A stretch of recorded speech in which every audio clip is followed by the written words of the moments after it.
Bonjour et bienvenue à tous. Sur la Guinée, c'est purement politique. Le thème, c'est unissons-nous pour faire dégager Mamadi Doumbouya. N'est-ce pas, Mamadi Doumbouya qui est le président de la transition, cher compatriotes guinéens. Alors, donc, vous l'avez écouté, le thème, c'est cela. Nous devons nous unir pour faire chuter Mamadi Doumbouya. Cher compatriotes guinéens, je pense que le moment est idéal, c'est tout à fait important. C'est maintenant, d'ailleurs, il faut le faire. D'abord, depuis toujours, c'est vrai. Et là, je crois que c'est important. Pourquoi? Parce que là, je crois que nous connaissons tous, finalement, la nature réelle, donc, de Mamadi Doumbouya, la nature réelle de cette transition, ce que veut cette transition, qui veut tout sauf, en fait, le bien pour la Guinée, chers compatriotes guinéens. C'est pourquoi nous devons nous battre. Je vous dis très bien que si vous regardez ailleurs où cela a réussi, où la politique, disons, du développement a réellement réussi, il faut le voir, il y a eu ce qu'on appelle ici l'union, n'est-ce pas? Tous unis, sans tenir compte en fait des considérations ethniques ou partisanes. Tous. Je crois que c'est là maintenant qu'il le faut. C'est pourquoi je dis mon thème ce soir, unissons-nous tous pour faire chuter Mamadi Doumbouya. N'est-ce pas, chers compatriotes guinéens? Alors, il est question de la basse Guinée, il est question de la moyenne Guinée, de la haute Guinée et de la Guinée forestière. Tous les Guinéens, n'est-ce pas? Sans tenir compte des ethnies, nous sommes tous des Guinéens et c'est cela. N'est-ce pas? Très bien. Alors, je dis bien, comment je vais procéder? On va parler d'abord, je parlerai donc de l'état, disons, la situation actuelle, comment est la situation, disons, sur le terrain.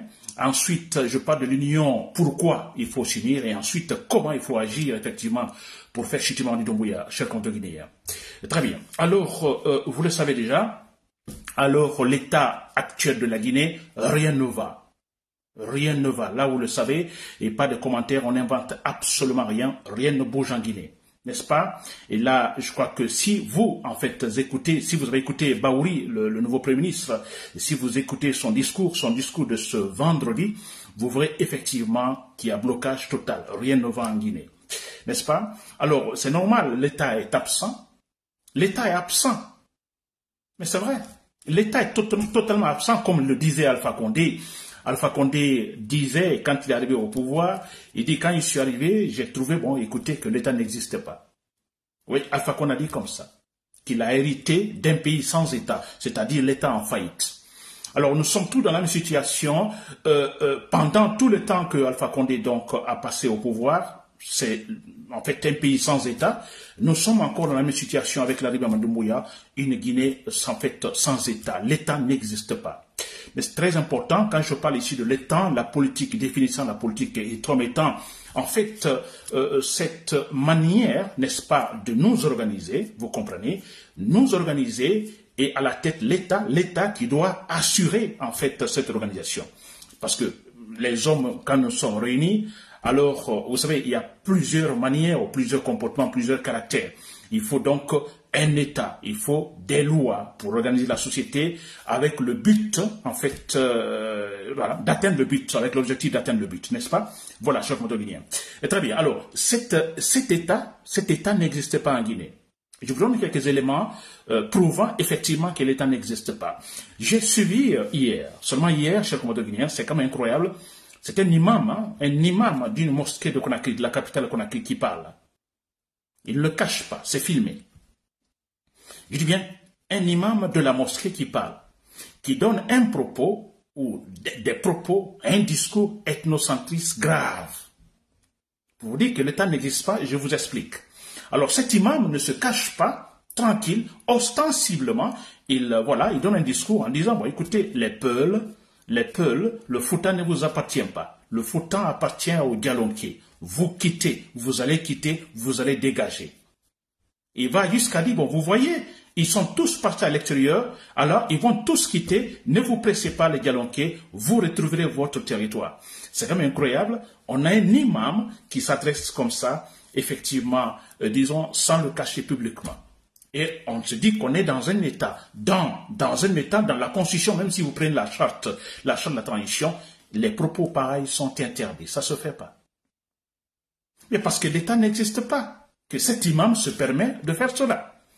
N'est-ce pas? Il y a pas mal d'éléments aussi, on a pas mal d'incendies qui se passent actuellement. Alors, voilà, beaucoup de sociétés ou de champs appartenant a des peuls, c'est vrai, il faut le dire ainsi, clairement, ne tournons pas autour du pot en basse-côte, ces champs sont totalement brûlés, n'est-ce pas, dénaturés, etc., etc.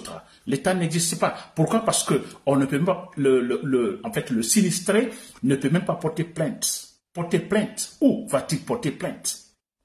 Et s'il porte plainte, il n'y a aucun résultat, absolument rien. On est un peu dans la loi de la jungle, n'est-ce pas? L'État n'existe pas, chers compatriotes guinéens. Alors, vous avez vu également le cas de Tombo, l'incendie, en fait, disons, au dépôt, disons, de carburant à Tombo, à Conakry, précisément. Ça s'est passé depuis combien de mois maintenant, s'il vous plaît? Alors, une fois, avez-vous entendu l'État guinéen parler des enquêtes autour de cette affaire, pourtant grave, qui a sinistré pas mal de gens là-bas, Tombo, à Conakry, dans la commune de Kaloum? Avez-vous entendu, en fait, voilà qu'ils ont créé, n'est-ce pas, soit une institution, n'est-ce pas, ou de toute façon un bureau qui sera chargé, effectivement, de faire des enquêtes sur cette affaire? Absolument rien. Il n'y a rien. L'État n'existe pas. C'est quand même incroyable, s'il vous plaît. Imaginez, pensez bien. N'est-ce pas? Cette affaire, on ne parle pas d'enquête, absolument rien. Et ce qui est grave, on ne parle pas d'enquête, il y a des sinistrés parce qu'il y a eu beaucoup de dégâts, n'est-ce pas? L'État veut tout simplement dédommager. Mais c'est grave. Alors, ils ne font pas des enquêtes, ils vont en fait dédommager. Mais moi, je pense que les deux devaient aller ensemble. Des enquêtes sont menées, des enquêtes en cours. Qu'est-ce qui s'est passé réellement? Je vous assure, il est facile de le savoir. On n'a pas besoin de faire Colombo ou tant d'autres pour faire des enquêtes. D'abord, techniquement, donc au niveau de ce dépôt de carburant, ils pouvaient tout simplement déterminer d'où vient le feu. N'est-ce pas? Le feu, vient-il de là, du dépôt, ou vient-il de l'extérieur, vers le dépôt? Ils pouvaient le savoir avec des experts. Si en Guinée, on n'a pas des experts peut-être compétents, ils pourraient faire venir des experts ailleurs pour cela.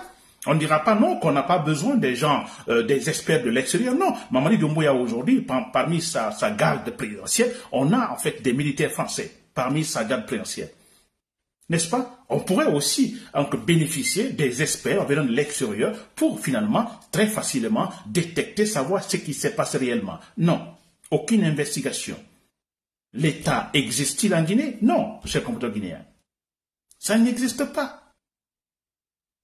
N'est-ce pas? Et ça, c'est grave. Alors, on entend Baouri qui va jusqu'à dire, aujourd'hui, dans les déclarations de Baouri, qui va jusqu'à dire que les sinistrés que vous voyez, alors ils ne sont pas sinistrés par hasard. Selon Baouri, il y a donc, en fait, des intentions, je dirais, criminelles. Des gens qui sont derrière, en fait, ces incendies, n'est-ce pas, de mauvaise foi, qui font tout pour faire sombrer la Guinée dans une situation en fait, je dirais, d'instabilité sans précédent, une façon, tout simplement, pour Baouri, une façon de retarder les choses. Alors Baouri, moi j'aimerais dire à Baouri, Baouri s'adresse-t-il à qui? Parce que je crois que seul Mamadi Doumbouya et son groupe peuvent avoir cette intention, en fait, pour pouvoir retarder les échéances, n'est-ce pas, essayer de créer des trous par-ci par-là, en fait, des incendies par-ci par-là.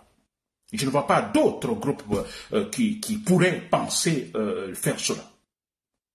N'est-ce pas? Pensez-vous que l'État existe en Guinée? Vous avez vu par exemple pas mal d'accidents de circulation. Il y a des accidents de circulation par-ci, par-là. N'est-ce pas? Vous avez entendu un ministre, par exemple, le gouvernement ou pendant le conseil des ministres, dire, bon écoutez, il faut prendre des mesures sérieuses pour pouvoir stopper ces cas pareils. N'est-ce pas? Pourquoi tant d'accidents? Chercher à savoir la cause et qu'est-ce qu'il faut réellement pour y remédier. On n'en parle pas.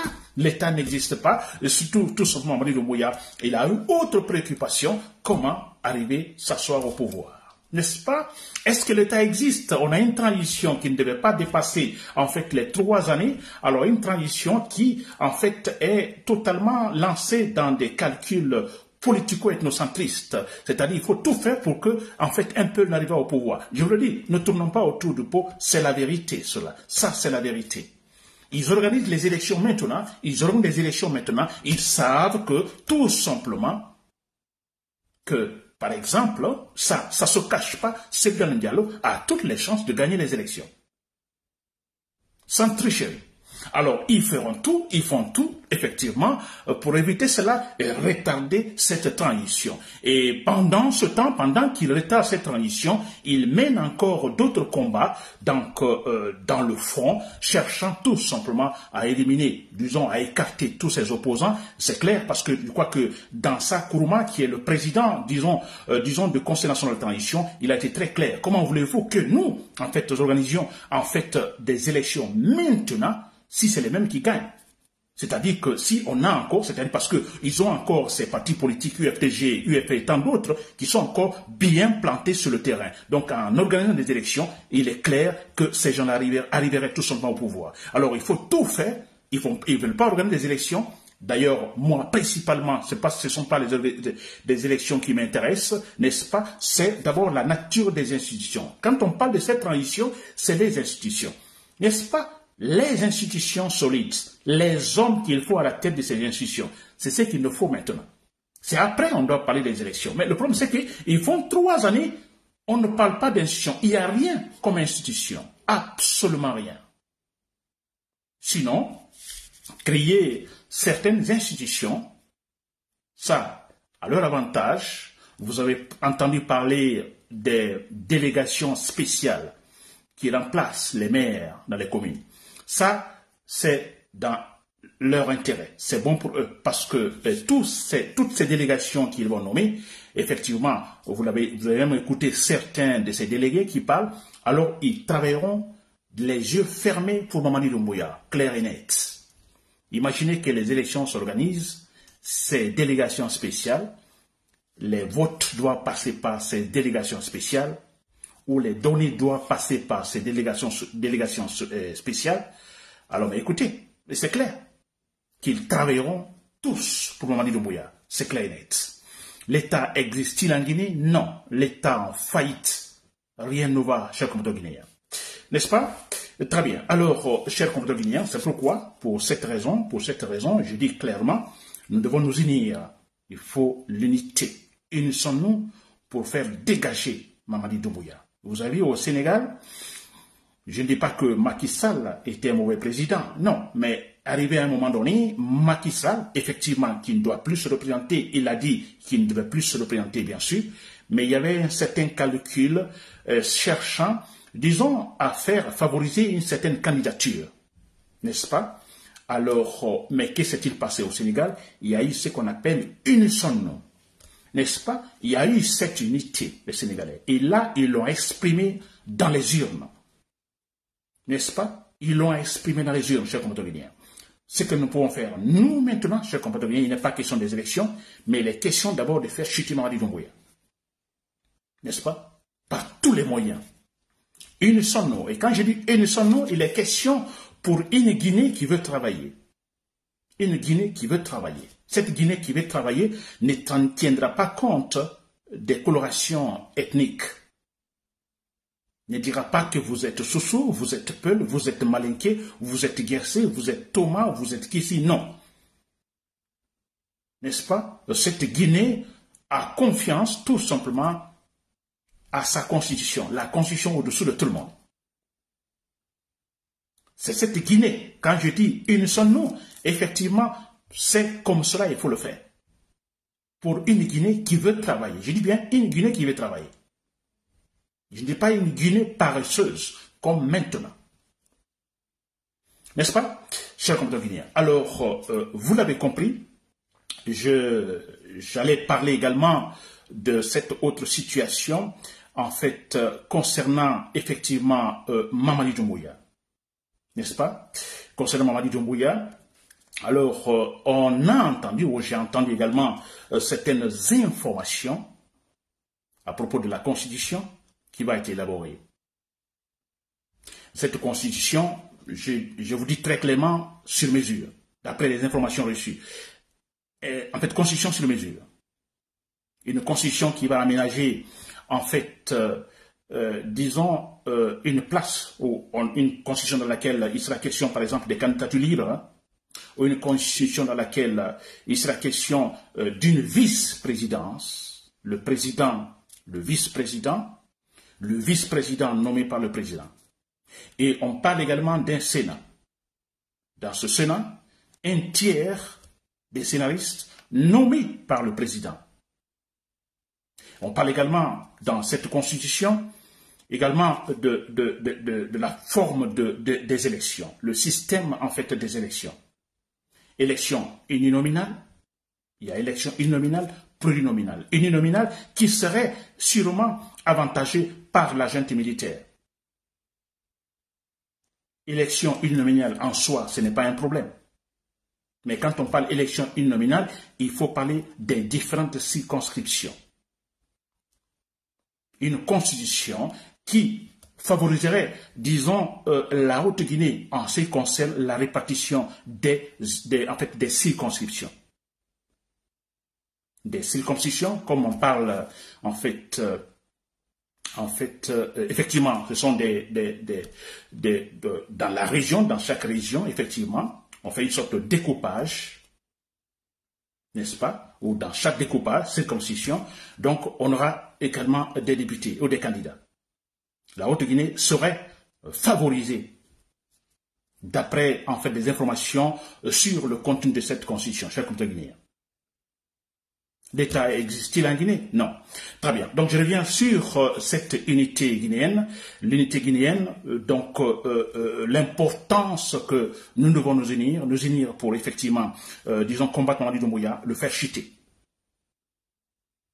Chers compatriotes guinéens, c'est super important. Nous le faisons chuter. Nous organisons là une transition, comme il faut, une transition raisonnable.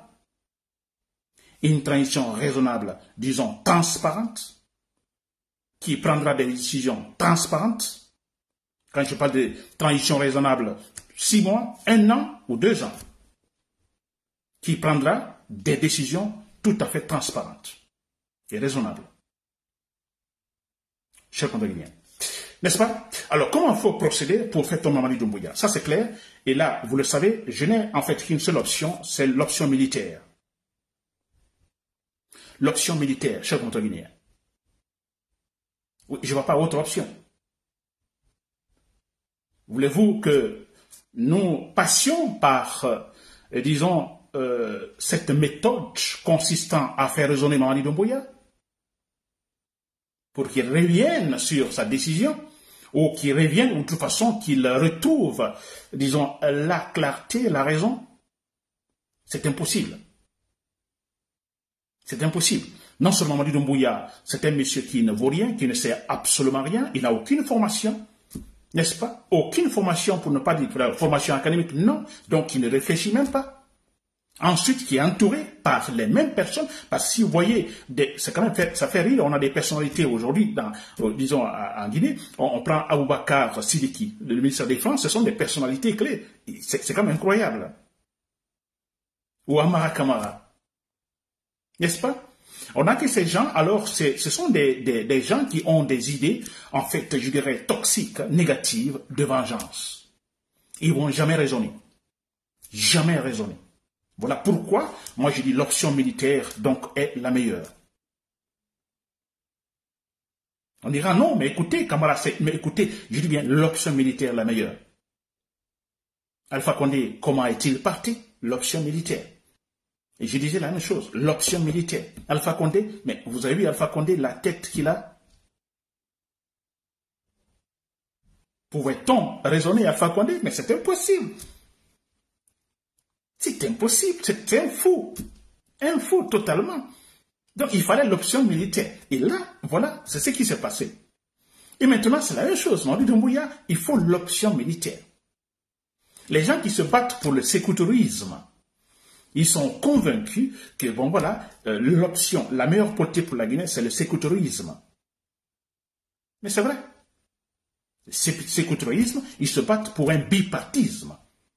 Finalement, on ne parlera plus de bipartisme, donc on parlera de parti unique. Ils se battent pour cela, mais c'est clair et net. Et voilà pourquoi ils ont cette notion, nous allons développer la Guinée.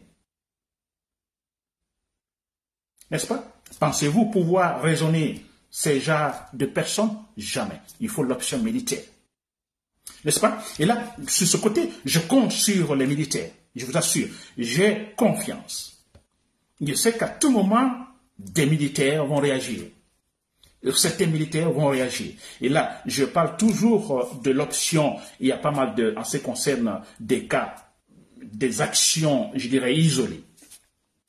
Ça, c'est une possibilité. Mamadi Doumbouya a beaucoup peur aujourd'hui. Il n'a confiance en personne autour de lui. On remarque, disons, dans sa garde présidentielle, des Français. Des forces spéciales, il y en a des Français dedans.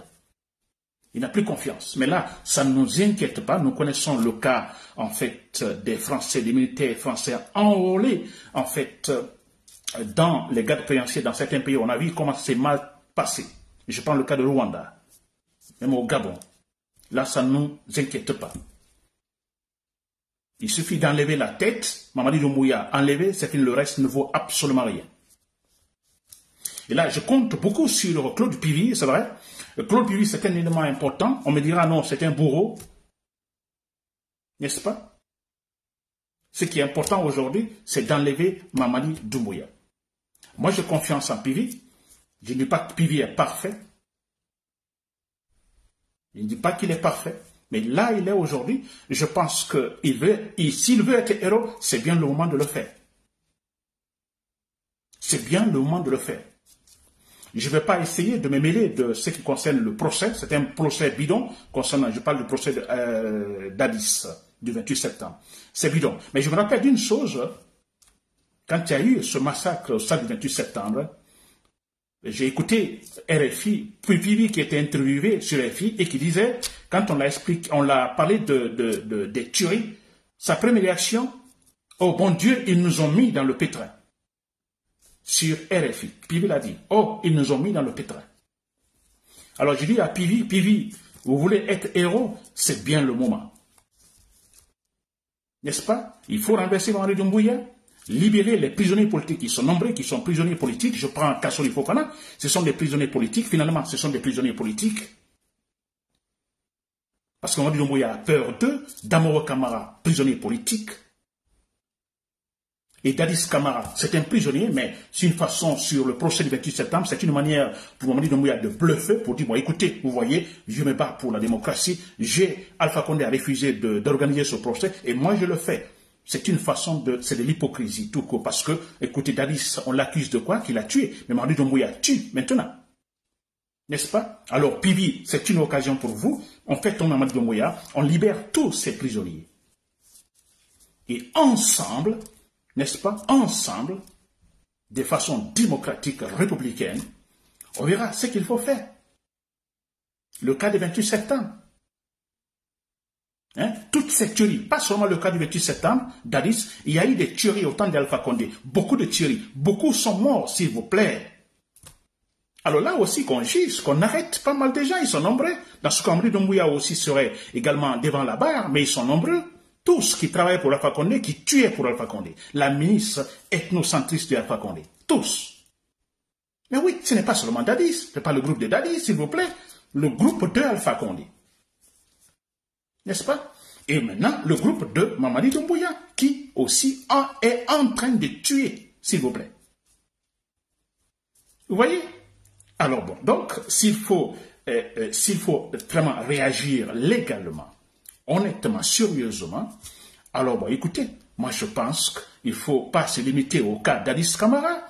Il y a Alpha Condé, maintenant Mamadi Doumbouya. Alors, Pivy, vous faites tomber Alpha Condé, les militaires vous réunissez, n'est-ce pas, une transition raisonnable, vous comprenez, vous organisez des élections comme il le faut, et quand les politiciens arriveront au pouvoir, on a une assemblée légale, n'est-ce pas? Nous avons les trois pouvoirs, pouvoir exécutif, pouvoir judiciaire, pouvoir parlementaire, en fait, légalement, en fait, établi. À partir de là, on pourra décider s'il faut, comment juger ces trois cas. Pas seulement celui d'Addis Camara, mais d'Addis Camara, Alpha Condé, Mamadi Doumbouya.